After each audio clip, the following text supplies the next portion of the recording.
Ok, nous bénissons le Seigneur pour sa présence. Vous savez, rien ne peut nous empêcher de ne pas proclamer la parole du Seigneur. Vous allez voir Jean dans l'île de Patmos, sans les instruments, sans la technologie que nous avions aujourd'hui. Mais il avait reçu la révélation venant de la part de Dieu. Il a communiqué cette révélation pour l'Église. Et cette révélation nous impacte aujourd'hui et nous influence aujourd'hui. Donc, nous vivons dans un temps où nous devons élever notre niveau de discernement. Nous devons sortir de toute distraction liée aux émotions négatives. Nous devons élever notre niveau de discernement pour comprendre là où le monde va. Amen. Et ce niveau élevé de discernement peut nous aider à prendre la bonne direction par rapport aux choses que Dieu fait pour nous. Amen. Amen. Et voilà pourquoi ce matin, j'aimerais vous parler sur bâtir un meilleur avenir dans la fidélité. Bâtir un meilleur avenir dans la fidélité. Nous allons lire 2 Timothée chapitre 2, verset 1 jusqu'au verset 4. 2 Timothée chapitre 2, verset 1 jusqu'au verset 4. Bâtir un meilleur avenir dans la fidélité. Je lis la parole du Seigneur. Toi donc, mon enfant, fortifie-toi dans la grâce qui est en Jésus-Christ. Et ce que tu as entendu de moi en présence de beaucoup de témoins, confie-les à des hommes fidèles qui soient capables de l'enseigner aussi à d'autres. Souffre avec moi comme un bon soldat de Jésus-Christ. Il n'est pas des soldats qui s'embarrassent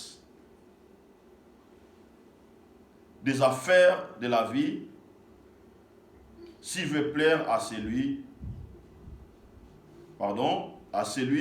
qui l'a enrôlé. Je vais lire le verset 5. Et l'athlète n'est pas couronné s'il n'a pas combattu suivant des règles. Verset 6. Il faut que les laboureurs travaillent avant de recueillir le fruit. Amen. Amen. Nous sommes arrivés dans un temps où la fidélité devient un pilier important. Amen. Amen. Parce que le monde a pris une autre trajectoire. Le monde a pris une autre direction. Alléluia. Amen. Et souvent, ces directions dont le monde a pris commencent à mener beaucoup de désespoir, de questionnements, de frayeurs, de peur dans la vie de plusieurs personnes. Alléluia. Et prophétiquement aussi, Dieu donne à l'Église la direction à suivre. Alléluia. Amen. Et cette direction est liée au plan prophétique dont Dieu a réservé pour nous. La Bible dit ceci: celui qui persévérera jusqu'à la fin, il sera couronné du salut. Amen. Il sera couronné des œuvres glorieuses de Dieu. La fidélité est utile pour une structure. Car la fidélité, elle est la base de l'équilibre d'une structure. Une maison, une entreprise, un mariage, une relation ne peut jamais demeurer solide sans la fidélité. Amen. Amen. Donc la fidélité est la base de l'équilibre.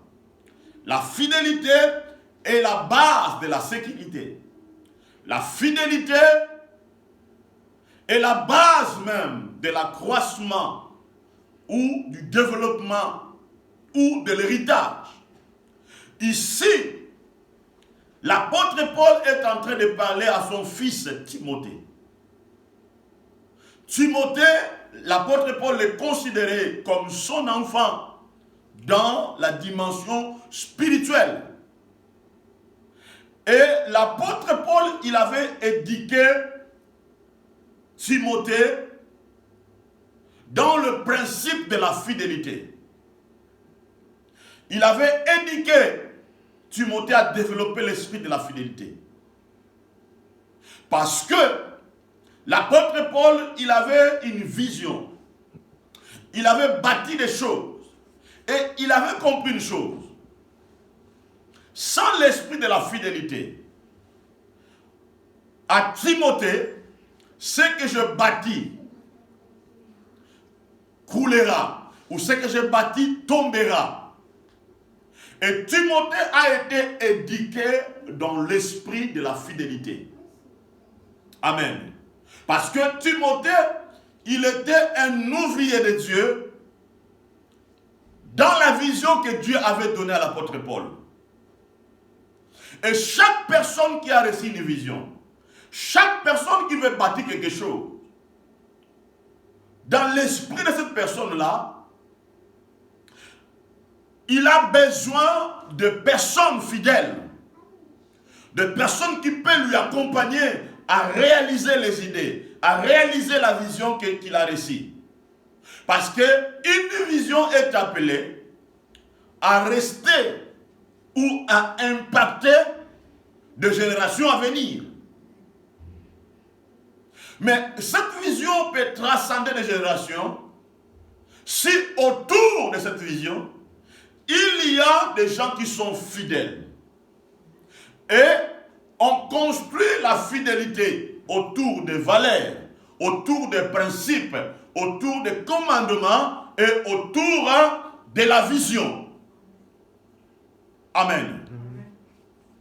Et dans chaque structure, dans le mariage, dans l'entreprise, tout ça, on bâtit des règles, on bâtit des principes, on bâtit des commandements. Alléluia. On voit même quand, dans le principe de mariage, on demande que la fidélité puisse régner. Parce que la fidélité est la base qui construit l'harmonie, qui harmonise les relations, qui harmonise les choses. Et dans le mariage, Dieu même a établi des règles que les gens doivent suivre. Et dans une entreprise aussi, c'est la même chose. Dans l'église aussi, c'est la même chose. Parce que la fidélité sert comme la base ou comme le socle de l'équilibre. Et l'apôtre Paul a dit à Timothée, ce que tu as entendu de moi, ce que tu as entendu de moi, ce que tu as entendu de moi, ce que tu as entendu de moi. Qu'est-ce que Timothée avait entendu de l'apôtre Paul? C'était des règles, des principes, des commandements, des préceptes, la parole de Dieu. Et cela avait influencé, impacté. Mais écoutez, il y a quelque chose de très important ici. Lorsque Timothée écoutait l'apôtre Paul, il obéissait avec l'esprit de fidélité. Il était loyal. Il avait développé l'éducation, amen, de la fidélité en lui. Et l'apôtre Paul dit, ce que tu as entendu de moi, ce que nous devons comprendre, c'est que nous écoutons de Dieu, nous devons manifester l'esprit de fidélité autour de ce que nous écoutons. Parce que la foi et même le signe de la fidélité aux choses que nous croyons. C'est très important que nous puissions comprendre ça. Il a dit, ce que tu as entendu de moi, ce que tu as entendu de moi. Il a dit ceci, à la présence de beaucoup de témoins, confie-le à des hommes fidèles, ce que tu as entendu de moi. Voyez, donc, l'apôtre Paul, il a donné à Timothée l'héritage de principes, de valeurs, de préceptes et de règles. Mais il a dit, ce que tu as entendu de moi, confie-le à des personnes fidèles. Confie-le à des personnes fidèles. Il n'a pas dit confie-le à des personnes insensées. Mais confie-le à des personnes fidèles. Confie-le à des personnes fidèles qui soient capables de l'enseigner aux autres. Confie-le à des personnes fidèles et ces personnes-là aussi qui soient capables de les donner aux autres. Vous comprenez? Amen. De les transférer aux autres. Mais là, d'abord dit, confie-les aux personnes fidèles. Il n'a pas dit enseignez-les, mais confie-les, donnez-les aux personnes fidèles. Et cela cache beaucoup de choses. Nous avons des problèmes aujourd'hui dans nos relations, dans l'église, dans ce que nous construisons, parce que autour de nous, nous donnons des choses aux personnes qui sont insensées, hypocrites, qui ne sont pas loyales. Et ces personnes-là ne sont pas capables de donner ça aux autres. Parce que lui-même, il a l'ADN, il a le gène de l'infidélité en lui. Alléluia. Il a dit confiez-les aux personnes fidèles. Parce qu'une personne fidèle, il est capable de produire. Il est capable de manifester quelque chose. Je vais d'abord aller plus loin pour vous expliquer cela. Amen. Amen. Écoutez, on vient dans une structure pour se transformer et se conformer. C'est très important. On vient dans une structure pour se transformer et se conformer. Suis-moi très bien ici. Je vais écouter ce que la Bible dit. L'homme quittera son père et sa mère, il s'attachera à sa femme et les deux deviendront une seule chair. Cela veut dire, on quitte une structure, on vient dans l'autre. Quand on quitte, on vient, pour se transformer et se conformer. Même dans une entreprise, lorsque on t'engage, où on t'appelle pour travailler, quand tu quittes ta maison, tu n'iras pas avec ta philosophie là-bas. Tu n'iras pas avec tes émotions là-bas. Tu n'iras pas avec des choses. Non, non, non, non, non. Quand tu entres dans cette boîte-là, quand tu es dedans, tu viens là-bas pour se transformer. Amen. Cela veut dire que tu dois changer ta mentalité. Parce que là-bas, il y a la vision, il y a des principes, il y a des règles, il y a des choses établies là-bas. Donc quand tu entres là, c'est à toi de te transformer. Parce que si tu ne te transformes pas, on te mettra dehors, on va te chasser. On te dira que tu n'es pas digne. Tu n'es pas la bonne personne. Ton endroit n'est pas ici. Ça, c'est la première chose. Deuxième chose, tu viens là-bas pour te conformer aux règles établies. Vous comprenez? Il y a des règles dont tu dois respecter. On dit que le travail commence à 6 heures, tu dois être là à 6 heures. Le travail commence là à 14 heures, tu dois être là à 14 heures. D'ailleurs, quand on arrive au travail, tu viens pour la première fois, on te donne le chef d'équipe. Il te dit, regarde, il y a ça, il y a ça, il y a ça, il y a ça, il y a ça, ça. Donc, tu dois te conformer à ça. Tu dois te conformer à ça. Donc, tu ne dois pas pousser tes raisons, tu dois te conformer. Et nous aussi, lorsqu'on vient dans l'église, nous venons dans l'église pour se transformer et se conformer. Parce que tu entres dans une entreprise pour gagner le salaire. Tu dois te conformer. Tu viens dans l'église pour gagner la vie éternelle.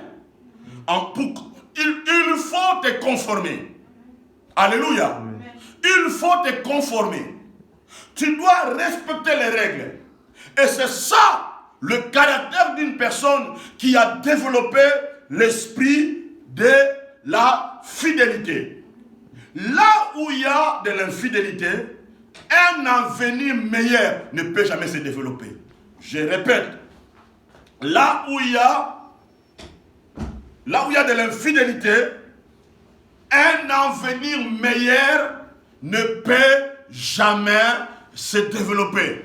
Prends ça dans toute structure.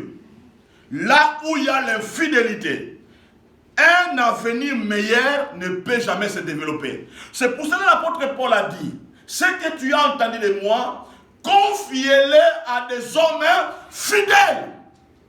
Confie-les.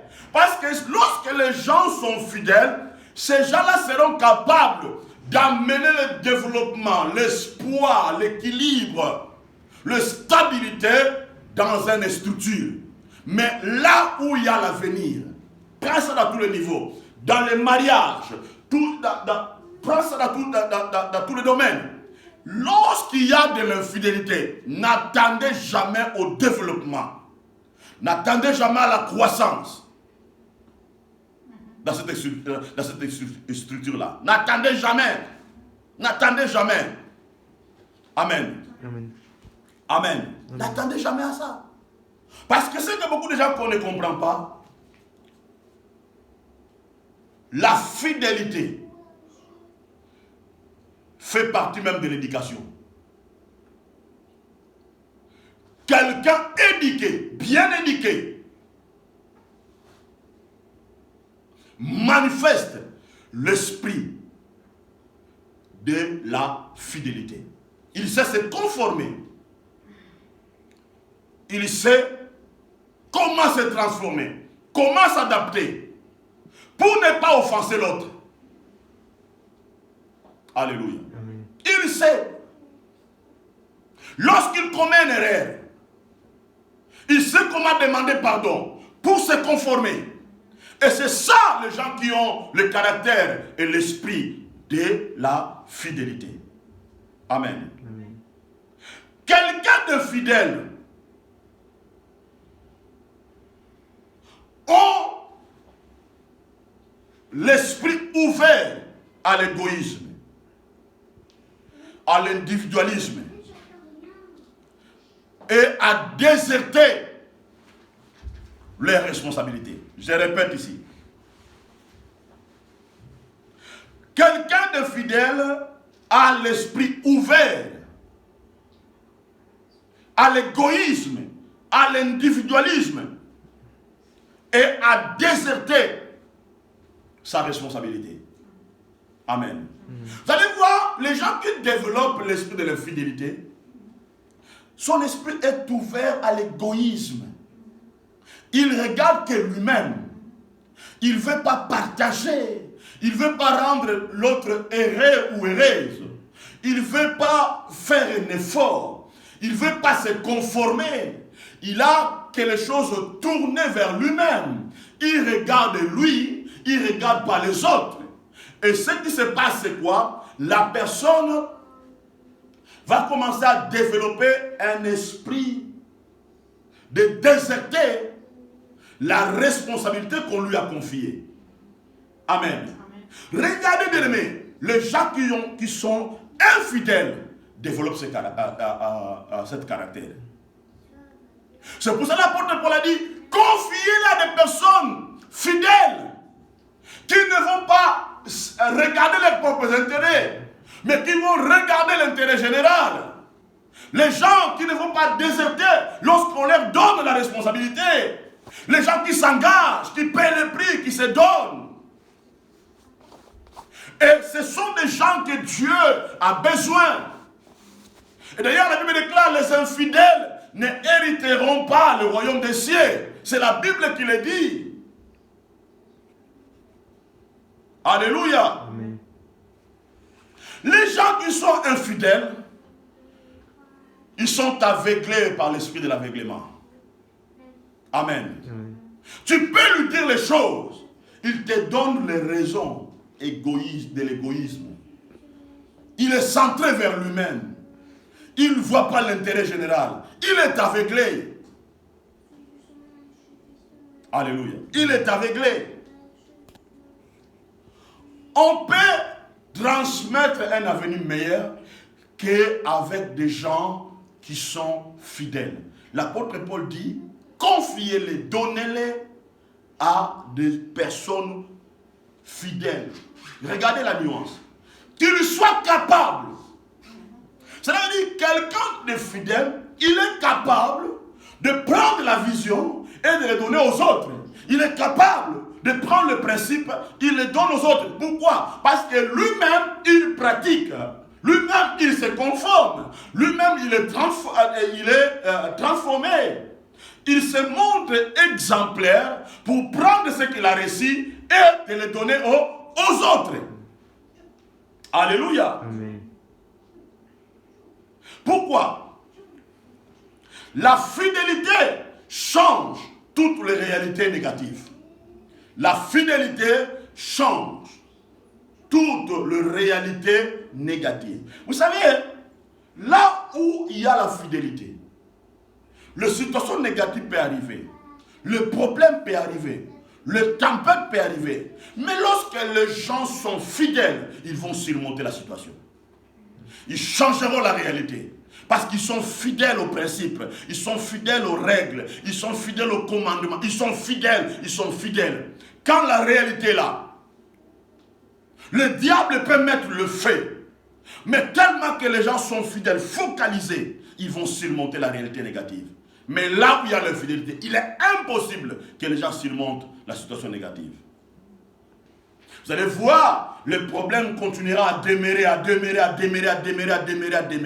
parce qu'il y a un esprit de l'infidélité qui règne. Alléluia. Amen.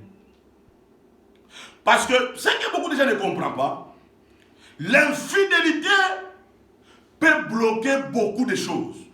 L'infidélité peut bloquer beaucoup de choses. C'est pour ça que vous allez voir dans l'église, dans le mariage, dans l'entreprise ou dans des relations. Vous allez constater qu'il y a beaucoup de choses qui sont bloquées. Parce qu'il y a des gens qui manifestent de l'infidélité. Ils sont infidèles au commandement, ils sont infidèles aux principes. Pendant que les gens ont besoin de votre amour, pendant que les gens ont besoin de votre capacité, de votre volonté, de votre présence dans l'église ou dans la maison ou dans l'entreprise, pendant que les gens ont besoin de votre sens de responsabilité, ou de votre communication, ou de votre sincérité,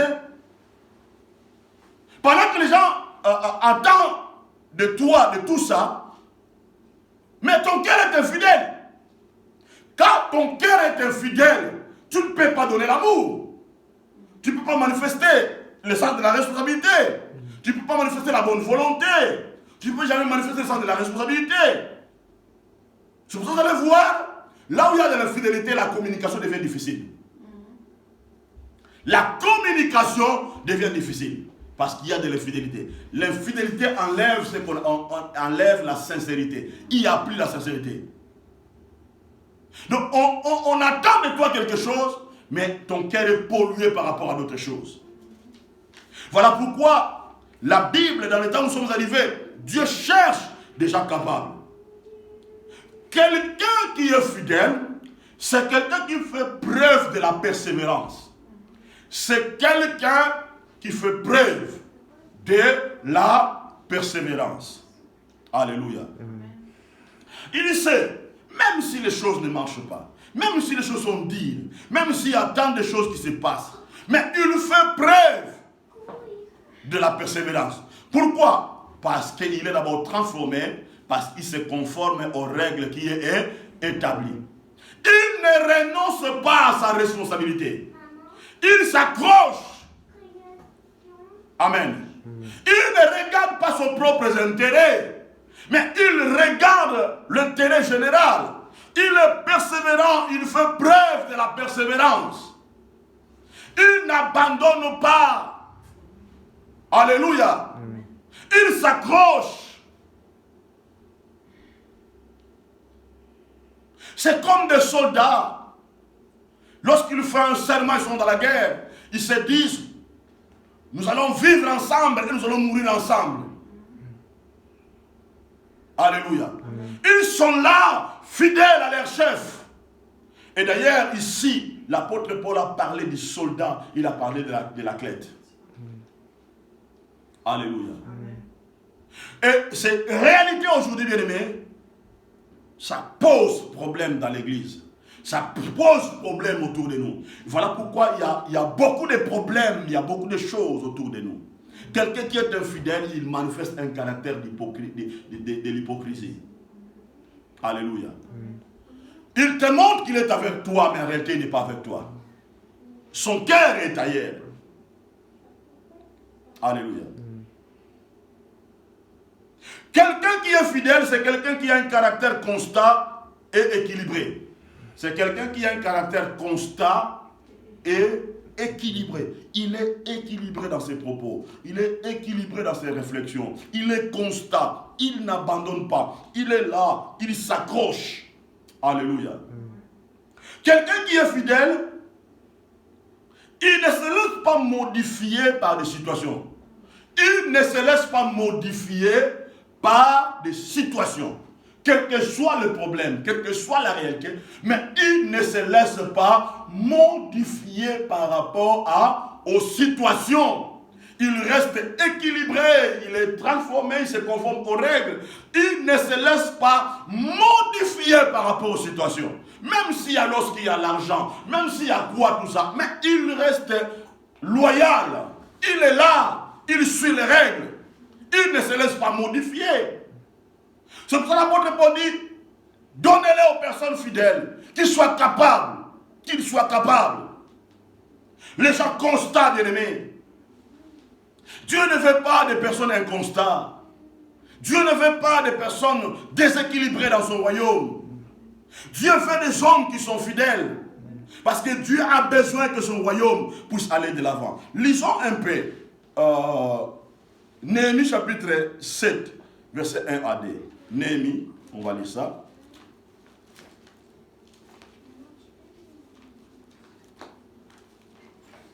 Néhémie, on va lire ça rapidement.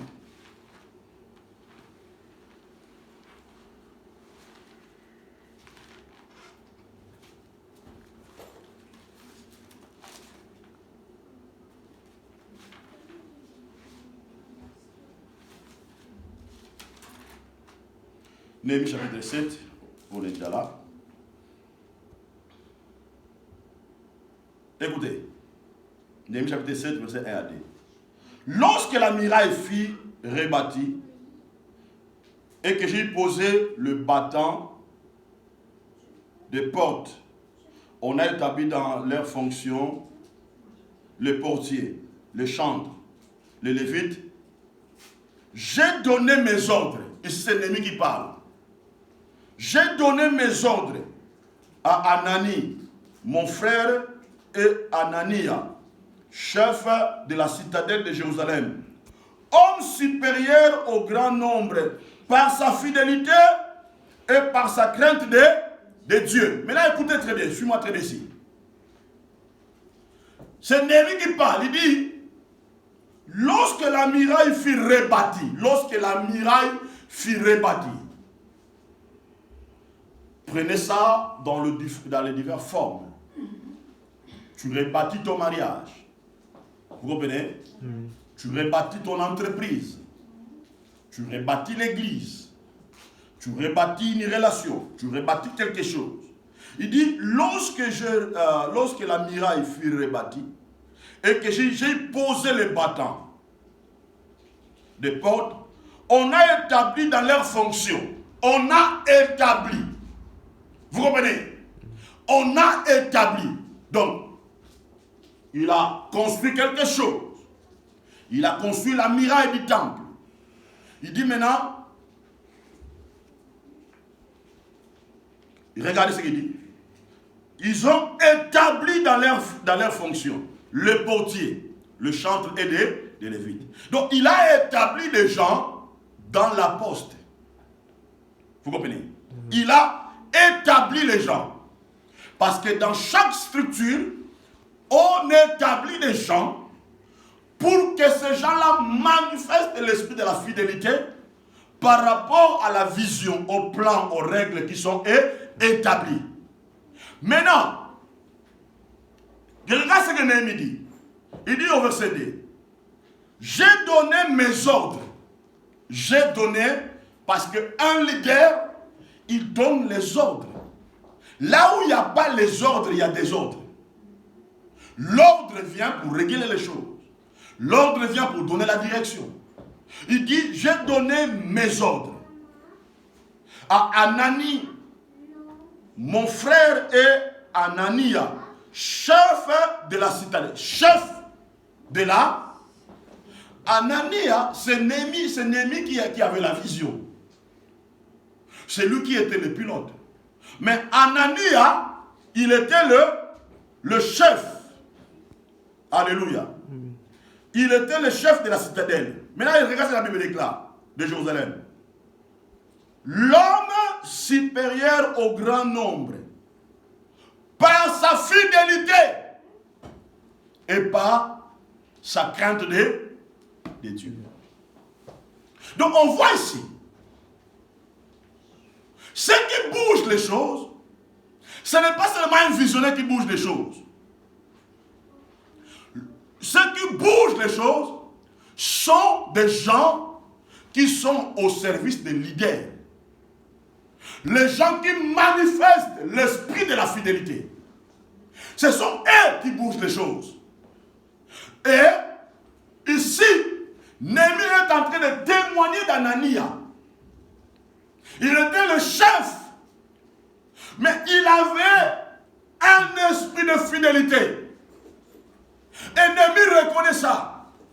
Donc on voit son caractère, ses capacités de fidélité, ça bougeait les choses.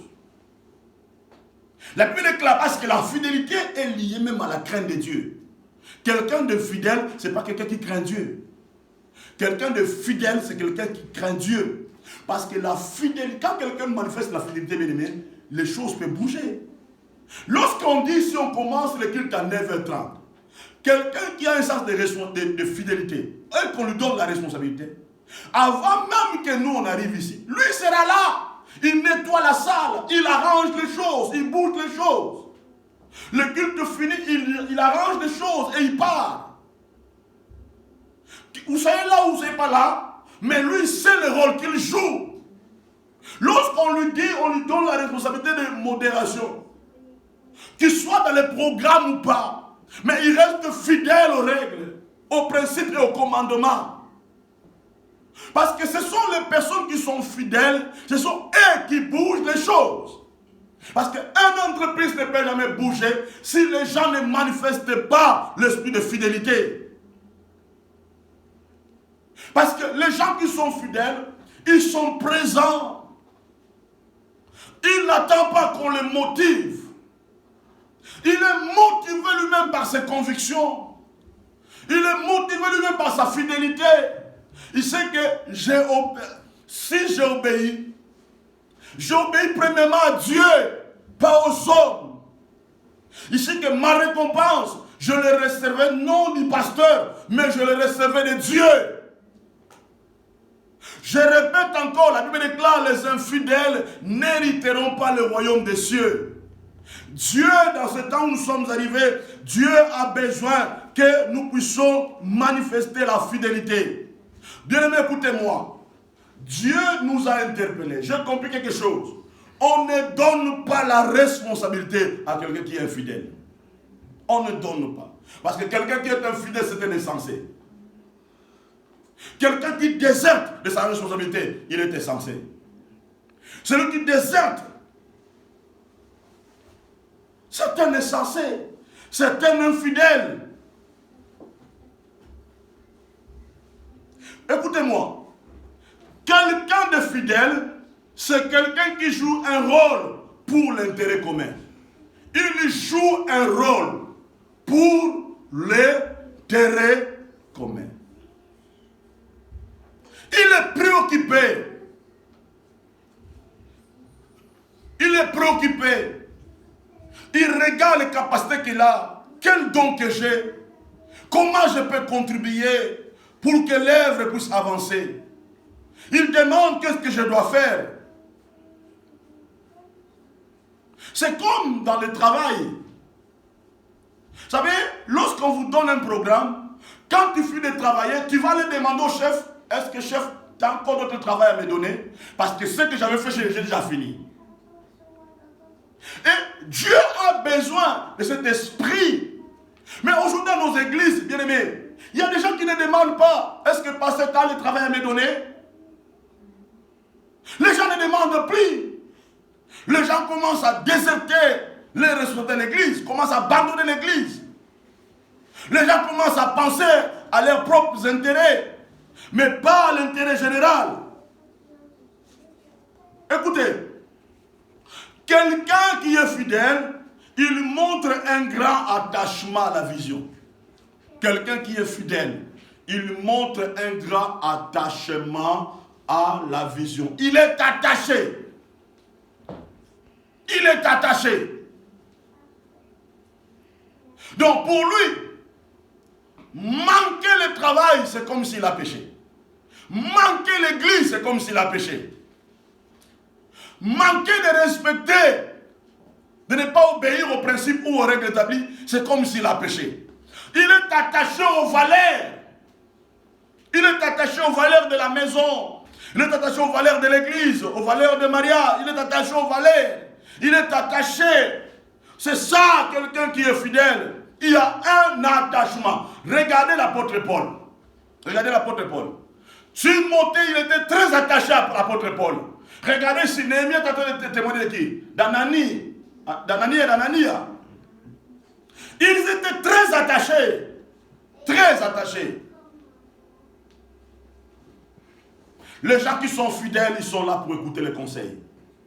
Le conseil de leur pasteur, le conseil de leur visionnaire. Il est là pour écouter. Pour écouter. Ils ne manifestent pas l'esprit de la rébellion. Ils sont soumis. Ils manifestent un esprit d'attachement. Troisième chose, ils se conforment aux principes établis et aux valeurs. Ils se conforment aux principes et aux valeurs établies. Je vais vous donner des versets bibliques. Après, on va terminer. Luc chapitre 12, verset 42. Luc chapitre 12. Luc chapitre 12, verset 42.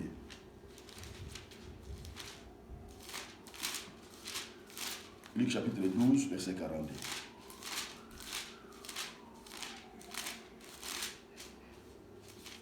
Luc chapitre 12.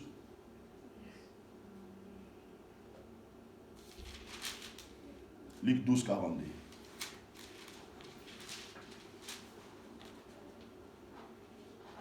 Suis-moi très bien ici. Luc chapitre 12, 42. Et le Seigneur dit, quel est donc l'économe fidèle et prudent que le maître établira sur ces gens pour leur donner la nourriture au temps convenable. Maintenant, suis-moi. Ici, c'est Jésus qui parle. Il dit, le Seigneur dit, quel est donc l'économe fidèle? Fidèle et prudent. Remplacez le mot prudence par la sagesse. Que le maître établira sur le gens. Quel est donc l'économe fidèle et sage que le maître établira? Le maître établira. Donc, Jésus établit les gens par rapport à leur capacité de marcher dans la fidélité. C'est ça le profil. Donc il établit les gens par rapport à leur fidélité et par rapport à leur sagesse. Vous comprenez? Pourquoi? Parce que la fidélité crée l'ordre. On établit les gens, on élève les gens, on récompense les gens par rapport à leur niveau de fidélité. D'ailleurs, ce n'est pas moi qui le dis ici, c'est Jésus qui le dit. Quel est donc l'économe fidèle et prudent qu'on l'établira? Donc, on élève quelqu'un, on donne quelqu'un la promotion, c'est par rapport à son niveau de fidélité. Parce que quelqu'un qui est fidèle, comme je l'ai dit tout à l'heure, il ne déserte pas de sa responsabilité. Il ne donne pas de raisons inutiles. Il n'est pas défini par rapport aux situations. Lui, il est là pour donner le meilleur de lui-même par rapport à la responsabilité qu'on lui a donnée. On établit les gens. On établit les gens. Je deviens prudent, bien-aimé. J'ai des défis qui m'attendent demain. J'ai des choses à réaliser demain. J'ai compris une chose. Si je vais aller là où Dieu veut que je puisse aller, il faut que autour de moi, il faut que je puisse avoir des personnes qui sont fidèles. Des personnes qui montrent cet grand attachement. Les personnes qui peuvent bouger les choses. Les personnes qui sont présentes, qui sont persévérantes, qui sont constantes, équilibrées. On n'établit pas, on ne donne pas la responsabilité à quelqu'un qui montre un sens de l'infidélité. C'est la Bible qui le dit. Nous avions commis les erreurs dans le passé. Parce qu'autour de nous, nous avions établi les gens qui étaient infidèles. Qui étaient des hypocrites. Amen. Amen. Et c'est ça le problème. C'est ça le problème. Écoutez, Néhémie a appelé Anania le frère parce qu'ils avaient le gène, il avait l'ADN de la fidélité. D'ailleurs, Christ a dit, qui sont ceux-là qui sont mes disciples? Ce sont là qui pratiquent mes commandements. Je peux avoir un frère.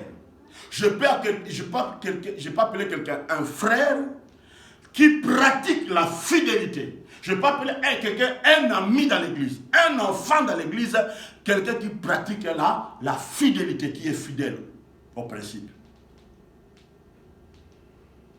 On a joué avec l'évangile, on a trop utilisé les émotions, mon fils, ma fille, tout ça. On a appelé les gens, on leur a donné des qualifications, mais quand tu regardes à l'intérieur, il n'y a pas cette dimension de la fidélité. Et quand il n'y a pas cette dimension, bien aimé, ça créera des problèmes. Ça crée des soucis. Amen. Amen. Je peux que compter sur les gens qui sont fidèles. Et d'ailleurs, Dieu lui-même compte sur les gens qui sont fidèles. Je peux faire l'amitié avec quelqu'un qui est fidèle. Je peux marcher avec quelqu'un qui est fidèle. Je peux manger avec quelqu'un qui est fidèle. On ne confie pas, on n'établit pas. Les gens, c'est pas pour établir. Mais les gens qui sont fidèles, capables de donner quelque chose. Parce que la fidélité nous permet d'aller dans la bonne direction. La fidélité nous permet, nous donne la possibilité d'aller dans la bonne direction. C'est ça ce qui est important. Luc 16. Luc 16, 10 à 12. Luc 16, 10 à 12. Écoutez bien ce que la Bible déclare. Celui qui est fidèle dans les moindres choses, l'est aussi dans le grand. Celui qui est injuste dans les moindres choses, l'est aussi dans le grand.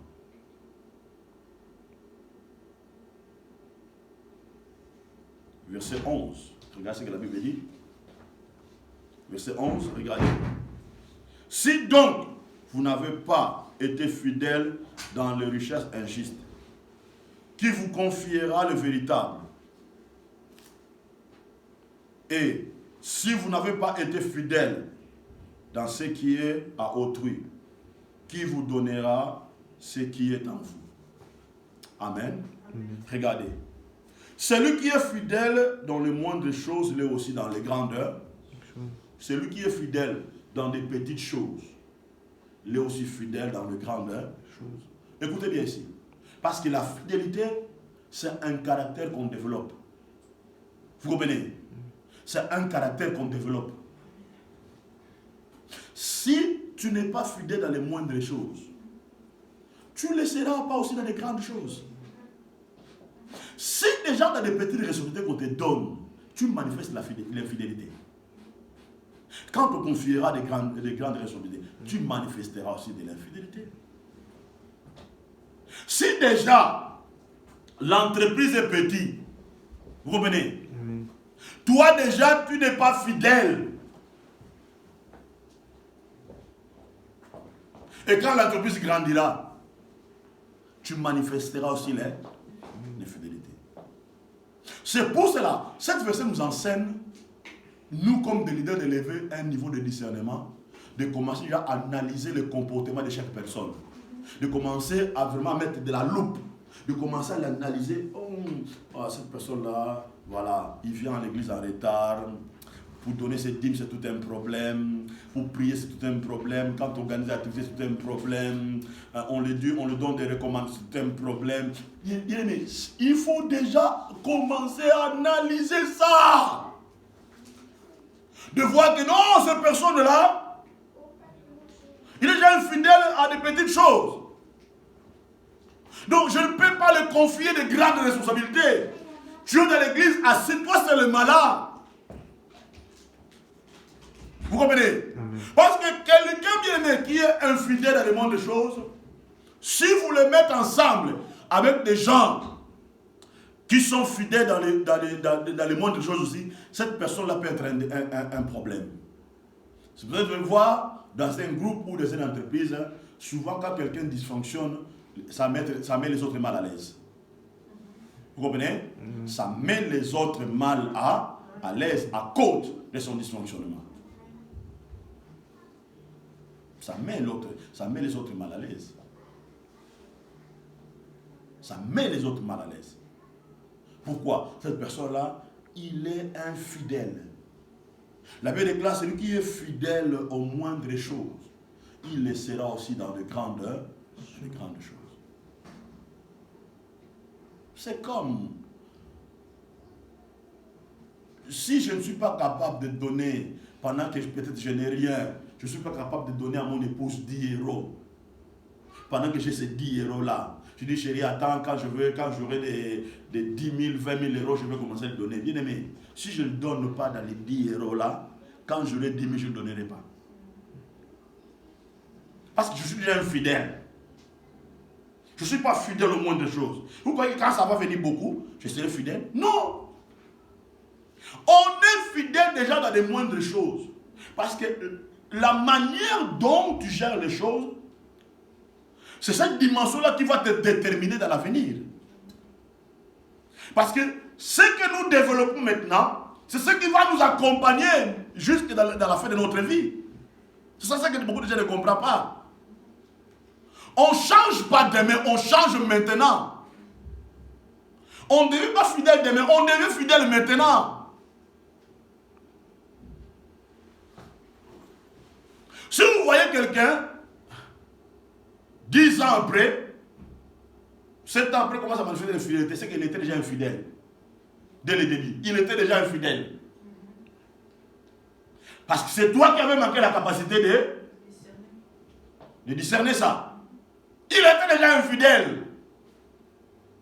La Bible déclare, celui qui est fidèle dans les moindres choses, l'est aussi dans les grandes choses. Et ça, il faut que ça nous change. Il faut que ça nous interpelle. Ça nous change.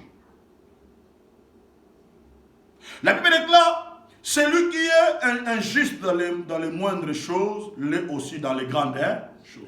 Si tu es infidèle dans les moindres choses, tu l'es aussi dans les grandes choses. Si tu es injuste, tu l'es aussi.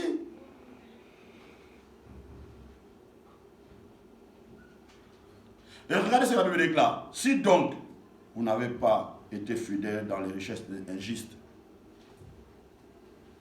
qui vous confiera les véritables? Verset 12. Et si vous n'avez pas été fidèle dans ce qui est autrui, qui vous donnera ce qui est à vous? Amen. Bien aimé, écoutez, les gens ne comprennent pas. Il y a un principe important que Jésus a soulevé ici. Vous savez, si d'abord, moi, je ne suis pas fidèle, tu me donnes la responsabilité, tu me confies quelque chose, je ne suis pas fidèle à toi. Devant Dieu aussi, je ne suis pas fidèle. Je suis infidèle. Vous comprenez? Donc quand quelqu'un me confie la charge, me confie la responsabilité, je dois être fidèle à cette personne-là. Mais quand je ne suis pas, je ne montre pas la fidélité. Je néglige. Je fais ce que, bien aimé, je suis infidèle devant Dieu. Je vais terminer par ces mots. Dernièrement, j'étais au travail. On travaillait. On était avec un frère marocain. On travaillait. Il y avait un garçon là qui nous laissait, parfois il allait se cacher, tout ça. Nous, on travaillait, dire tout ça. Et ce Marocain-là, il voyait, parce que le garçon-là, il était avec moi. Il était de l'autre côté, il voyait comment je transpirais, tout le travail que je faisais. Il m'a approché. Il m'a dit, Emmanuel, je vois ce que tu fais. Je sais que tu es préoccupé par rapport à ce garçon-là. Il a dit, ne le suis pas. Fais ce que tu fais. Voyez le mot qu'il m'a dit. Il a dit, tu sais, ce qu'il est en train de faire, Dieu aussi, il le voit. Il dit, Dieu, il le voit. Il a dit ceci. Dieu prendra ce qui est à lui. Il le donnera sur toi. Ces mots-là m'a enseigné. Il a dit, tu fais ton travail. Continue.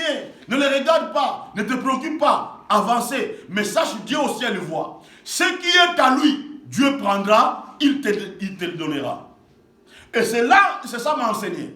Mais quand quelqu'un dysfonctionne dans une structure, dans le mariage, dans l'église, tout ça, Dieu au ciel le voit. Qu'est-ce que Dieu déclare? On ôtera. Dieu peut te dépouiller, il te ôte tout pour le donner à celui qui est fidèle. Et c'est ça ce que beaucoup de gens ne comprennent pas. Nous sommes arrivés dans un moment où nous devons être fidèles, bien-aimés. Le monde change. La couleur du monde a changé. Dieu nous interpelle. Dieu nous appelle aujourd'hui d'être fidèles dans ce royaume.